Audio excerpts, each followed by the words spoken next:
Lovely people, thank you so much for your subscription. Those who have subscribed, thank you for your support.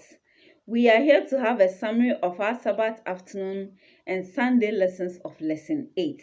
I want to beg you, if you have not subscribed to the channel, please subscribe and click on the notification bell. Please help me to get 1,000 subscriptions. Okay, so Lesson 8 talks about creation. Genesis as foundation, part 1. Next week we'll be studying part 2. Okay, the memory test is John 1, 1 to 4. In the beginning was the Word, and the Word was with God, and the Word was God. He was in the beginning with God. All things were made through him, and without him nothing was made that was made. In him was life, and the life was the light of men. Amen. In the beginning was the Word. The Word was repeated 3 times. He was with God was also what? Repeated, making an emphasis here. So let's try and apply what we studied last week. The introduction of the lesson is telling us that the first chapters of Genesis are foundational for the rest of Scripture. The major teachings of or doctrines of the Bible have their source in these chapters.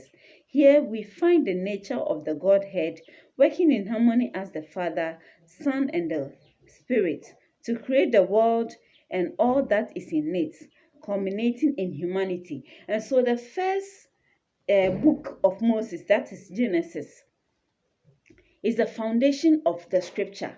Everything concerning humanity, concerning our world, everything we need to know about marriage started there.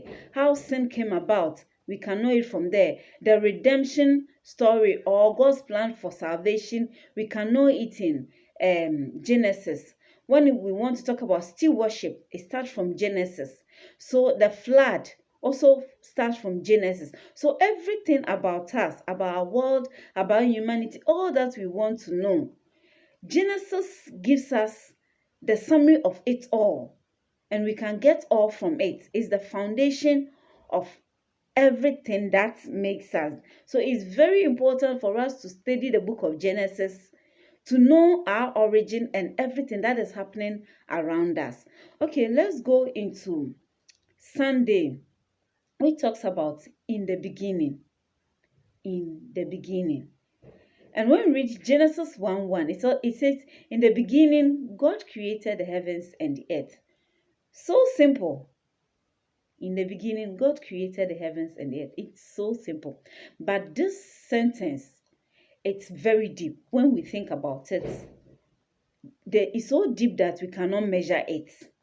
In the beginning, God created the heavens and the earth. Even though it sounds simple, it reads simple, but the meaning is so deep that we cannot measure it. He said the lesson is in fact, the greatest question of philosophy regarding who we are, why we are here, and how we got here are answered by the first sentence of the Bible. I want to believe at a point in everybody's time, we have wondered about who we are, why we here, why this world, why everything is happening around us, why all the things we are experiencing. The lesson is that the first statement or the first sentence, in the beginning, God created the heavens and the earth, answers it all. About origin, why we are here, and all that. It answers everything. In the beginning, God created. That first sentence as first introduced God as a creator, and as first also introduced our world as being created. And so the lesson is that we exist because God created us at a definite time in the past. And so that sentence makes us understand that God created us at a specific time in the past. We did not evolve just like Darwin's theory is saying.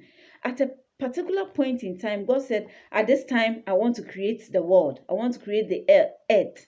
And I want to create human beings. So it was purpose that this time I am going to create. And he did so.